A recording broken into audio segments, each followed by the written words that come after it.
আসসালামু আলাইকুম বন্ধুরা, মাদার অ্যান্ড ডটার কিচেন হাউজে আপনাদের সবাইকে সুস্বাগতম। বন্ধুরা, আজকে আমি আরেকটি রেসিপি নিয়ে আপনাদের সামনে হাজির হলাম। তবে আজকে আমি কোনো মাছ, মাংস বা ভাজি করব না। আজকে আমি আপনাদেরকে একটা আচার করে দেখাবো, মিষ্টি প্লাস ঝাল আচার, কুল বড়ইয়ের আচার। কুল বড়ইয়ের আচার করতে এখানে আমার লাগবে সরিষা, পাঁচফোড়ন, এলাচ, দারচিনি, তেজপাতা, গোলমরিচ আর লবঙ্গ। এখানে আমি আগে থেকেই শুকনা মরিচ শুকনা খোলায় ভেজে গুঁড়ো করে নিয়েছি, আর আছে চিনি, আর লাগবে সরিষার তেল।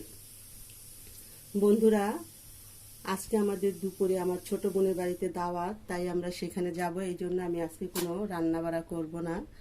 আজকে আমি আপনাদেরকে একটা আচার করে দেখাবো। তো চলে যাচ্ছি আমি আচার করতে। এখন আমি চুলাটা জ্বালিয়ে দিলাম, চুলায় একটা কড়াই চাপিয়ে দিয়েছি। এখানে আমি কিছুটা পাঁচফোড়ন ভেজে নিব।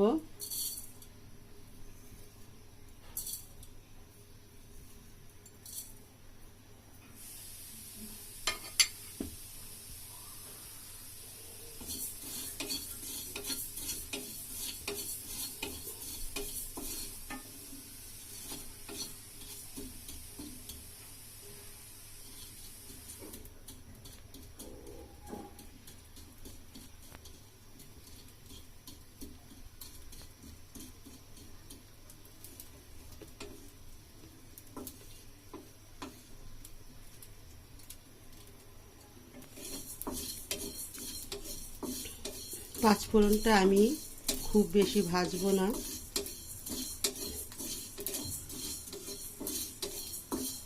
একটু ঘ্রাণ বের হলেই আমি নামিয়ে নেব।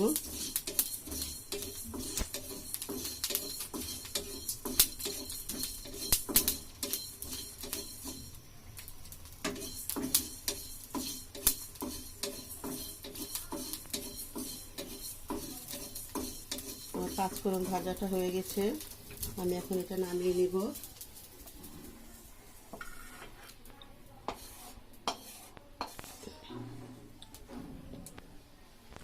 আমি সেই কড়াইয়ে সরিষা ভেজে নিব।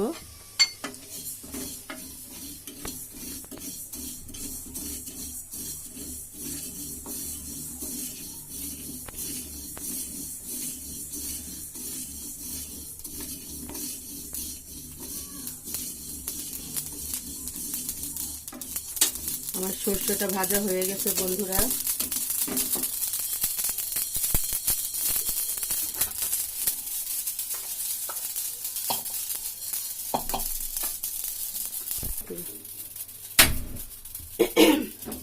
এখন আমি চুলায় আরেকটি কড়াই বসিয়ে দিলাম আচার করার জন্য।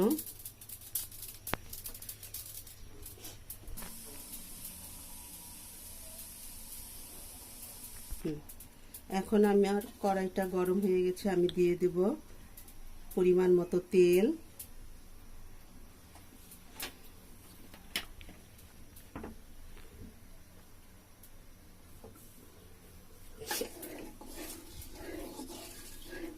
বন্ধুরা, এই কুল বড়ই আমি ভালো করে ধুয়ে তারপর দেখেন এভাবে চাকু দিয়ে এইভাবেই করে নিয়েছি। এই যে নিয়ে তারপর আমি গরম পানিতে লবণ দিয়ে সামান্য ভাপিয়ে নিয়ে 2 দিন রোদে শুকিয়েছি। আপনারা রোদে শুকিয়ে নেবেন। আমার তেলটা গরম হয়ে গেছে, এখন এখানে আমি দিয়ে দেব তেজপাতা। এখানে 3টা ছোট তেজপাতা আছে। দিয়ে দেব 4টা লং, 10-12টা গোলমরিচ, 4টা এলাচ, 5 টুকরা দারচিনি, আর দিয়ে দেব সামান্য পাঁচফোড়ন। কারণ আমি যে পাঁচফোড়নটা ভেজেছি সেটা গুঁড়ো করে দেব, তাই অল্প দিলাম।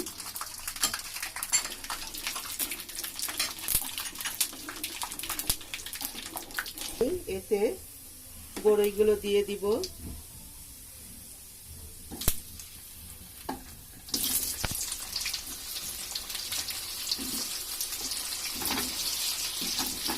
বন্ধুরা, এখানে 1 কেজি কুল বড়ই আছে।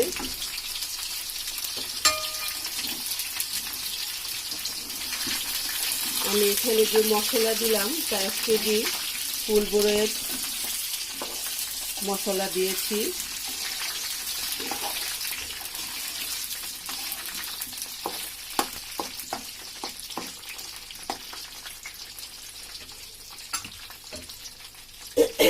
বন্ধুরা, কুল বড়ইটা একটু হতে লাগুক, আমি ততক্ষণে পাঁচফোড়নটা বেটে নিচ্ছি।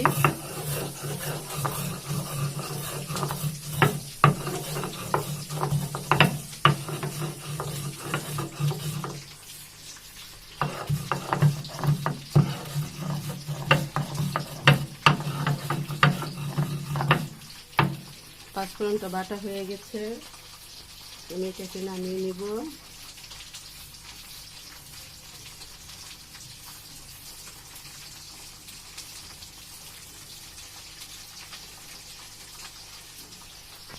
আমি সরিষা বেটে নিব।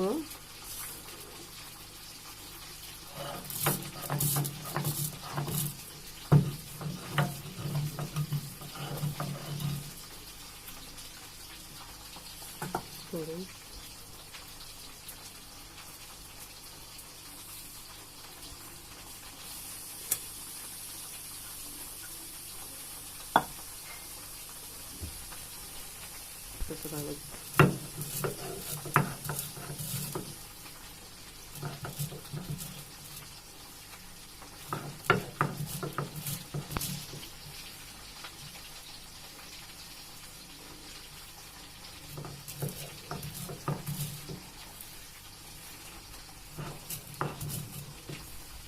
এটা আমি আস্তে আস্তে করছি, কারণ সরিষা পড়ে যাবে। এখন আমি আরেকটা বাটা দিয়ে নেব। খুব বেশি মিহি করা লাগবে না।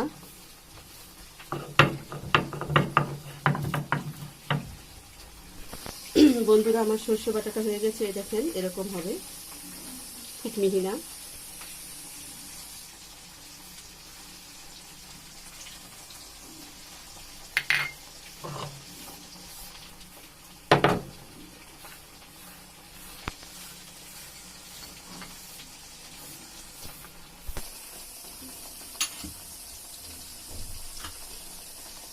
বন্ধুরা, এখন আমি এর ভিতরে সামান্য লবণ দিব, টেস্ট অনুযায়ী আমি লবণ দিব।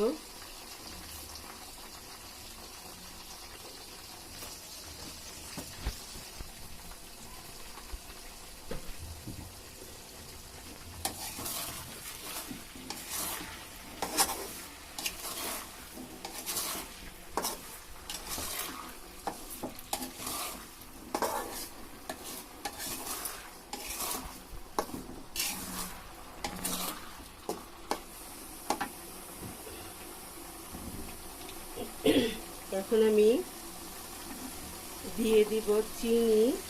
বন্ধুরা, এখানে 1 কেজি কুল আছে, সেখানে আমি এই চামচের 5 থেকে 6 চামচ চিনি দিব।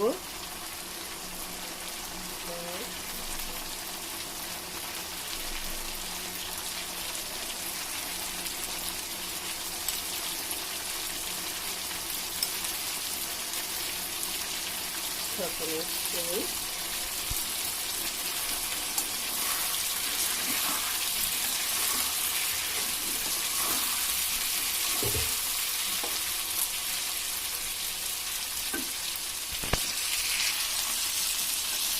বন্ধুরা, দারুণ একটা ঘ্রাণ বের হয়েছে পাঁচফোড়ন, গরম মশলার আর সরষের তেলের একটা দারুণ মিশ্রণ, একটা সুন্দর একটা ঘ্রাণ বের হয়েছে। বন্ধুরা, আমি একটা সামান্য ঝাল করব, অল্প ঝাল দিব, এই জন্য এখানে আমি এখন দিয়ে দিব এই মরিচটা।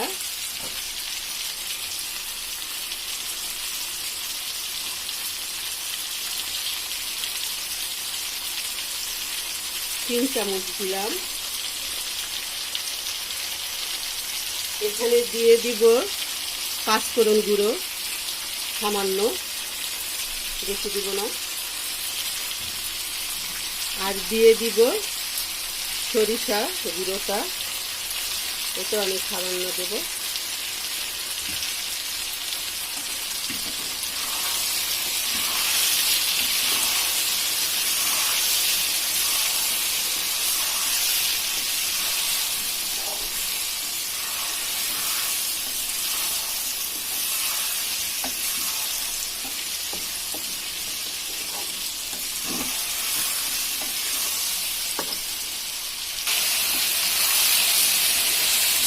বন্ধুরা, আমার আচারটা হয়ে গেছে, কারণ আমি এখানে ফুল বড়িটা আগেই ধুয়ে হাফ সিদ্ধ করে নিয়েছিলাম। এখন আমি দেখব লবণ চিনি ঠিক আছে কিনা।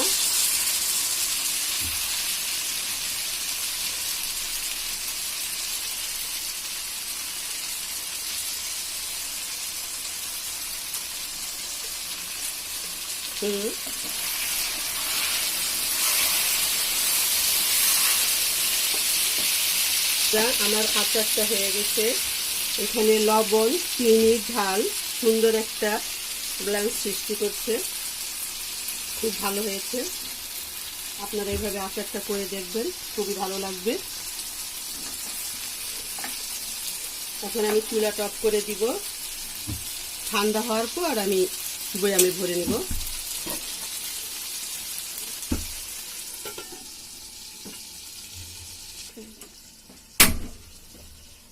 বন্ধুরা, আমি আরেকটা আচার করব। আমার ঘরে কিছু কামরাঙা আছে, এই কামরাঙাটা আমি কালকে রাত্রে ধুয়ে কেটে নিয়েছি। এখন আমি এটা আচার করব। আমি এখানে দিয়ে দিব সরিষার তেল,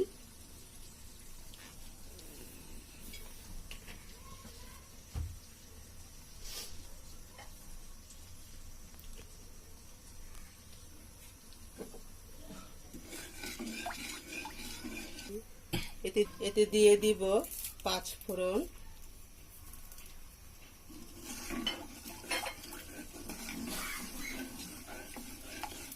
এখন আমি এতে দিয়ে দিব কামরাঙা,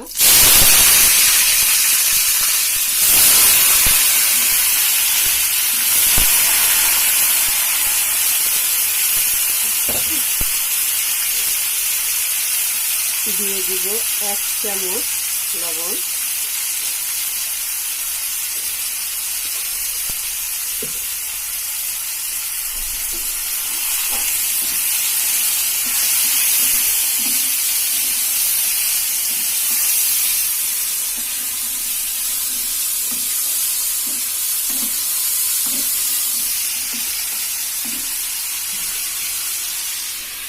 বন্ধুরা দেখেন আচারের কালারটা কত সুন্দর হয়েছে।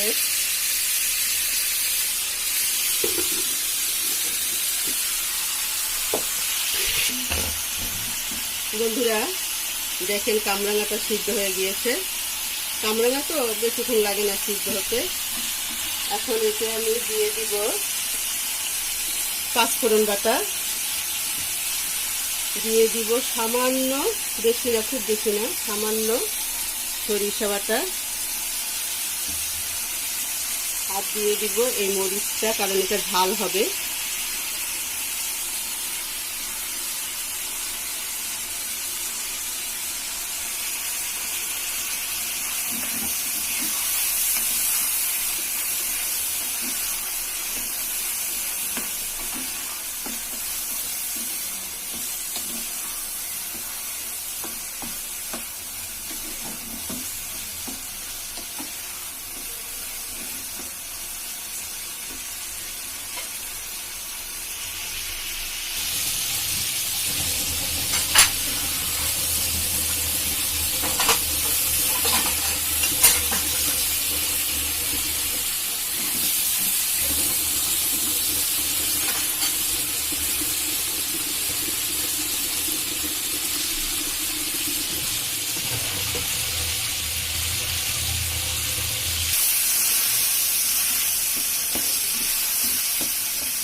বন্ধুরা, আপনারা যদি কেউ এর মধ্যে চিনি দিতে চান দিতে পারেন, যারা মিষ্টি খেতে চান, কিন্তু আমি আজকে চিনি দিব না। আমি আজকে এটা সম্পূর্ণ ঝাল করব।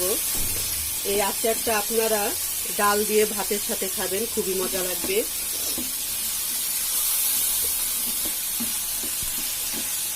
খিচুড়ির সাথে খেতে পারেন।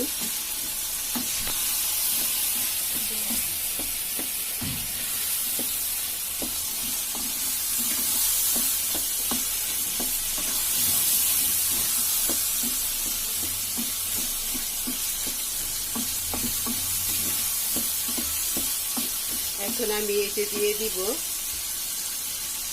সামান্য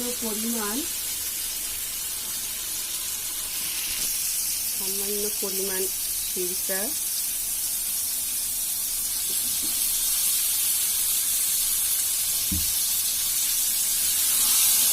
সিরকাটা দিলে আচারটা সহজে নষ্ট হয় না, আপনি অনেক দিন রেখে খেতে পারবেন।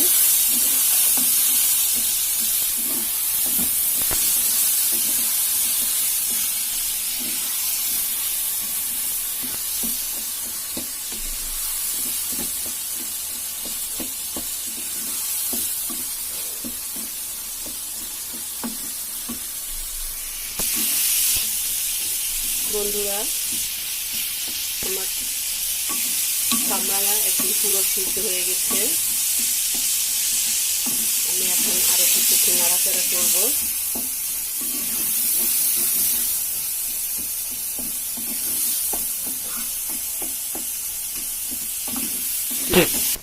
বন্ধুরা, এই দেখেন আমার জলপাইয়ের আচার বানানো।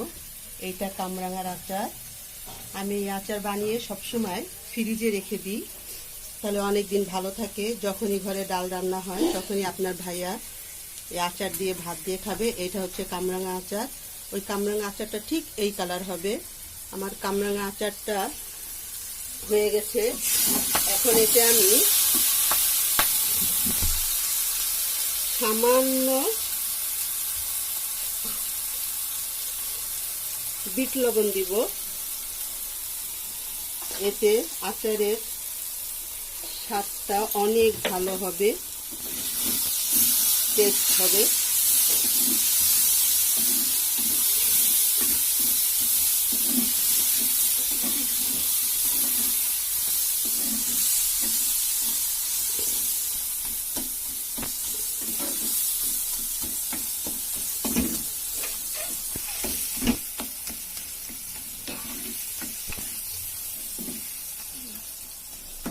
এখন আমি দেখে নিব লবণ মরিচ ঠিক আছে কিনা।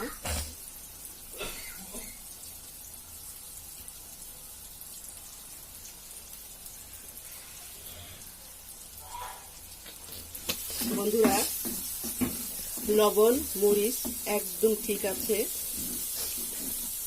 আমি সব সময় যাই করি না কেন আমার একটা মাপ মতো করি, আমি যে কতটুকু দেওয়া লাগবে।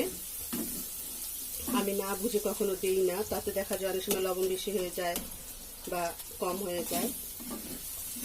1 কেজি আচারে কতটুকু লবণ লাগবে, কতটুকু তেল লাগবে, সেটা আমি বুঝেই দেই। বন্ধুরা, আমার 2টা আচার আপনারা দেখেন। আমি জানি যারা খুব আচার প্রেমিক বা প্রেমিকা, যারা খুব আচার পছন্দ করেন, তাদের এই মুহূর্তে আচারটা খেতে খুব ইচ্ছা করছে। তো বন্ধুরা, আপনারা বাড়িতে এভাবে আচার বানিয়ে দেখবেন, খেয়ে দেখবেন। খুবই অল্প সময়ের মধ্যে, খুব বেশি মশলার প্রয়োজন নেই। অল্প মশলার দিয়ে আমি খুব অল্প সময়ের মধ্যে আচারগুলি করে দিলাম। এতে রোদ দেওয়ারও কোনো ঝামেলা নেই। তবে হ্যাঁ, আপনারা, আমি যেহেতু আচারগুলো সবসময় ফ্রিজে রাখতে পারেন, কোনো সমস্যা নেই। আর এটা হচ্ছে আমার মিষ্টি আচার, হালকা ঝাল দিয়েছি। আমার এই আচারটা ঠান্ডা হলেই আমি বয়ামে ভরে দিব। এটা অনেকটা মোরব্বার মতো হয়েছে। বন্ধুরা, আপনারা যখন বন্ধুরা মিলে এক জায়গায় গল্প করবেন, বাসায় বসে টিভি দেখবেন, ঘরের ফ্যামিলির লোকজন নিয়ে, তখন বসে বসে আচারটা খেয়ে দেখবেন আর টিভি দেখবেন, দেখতে খুবই ভালো লাগবে। তো বন্ধুরা, আজ এ পর্যন্তই, আমার আচার বানানো শেষ। তো বন্ধুরা, আপনারা আমাদের পাশে থাকবেন, আমাকে লাইক দিবেন, শেয়ার করবেন, সাবস্ক্রাইব করবেন, আর এভাবে আমাদের পাশে থাকবেন। আমি আজ এ পর্যন্তই, আগামীকাল আবার কোনো নতুন রেসিপি নিয়ে আপনাদের সামনে হাজির হব। আল্লাহ হাফেজ।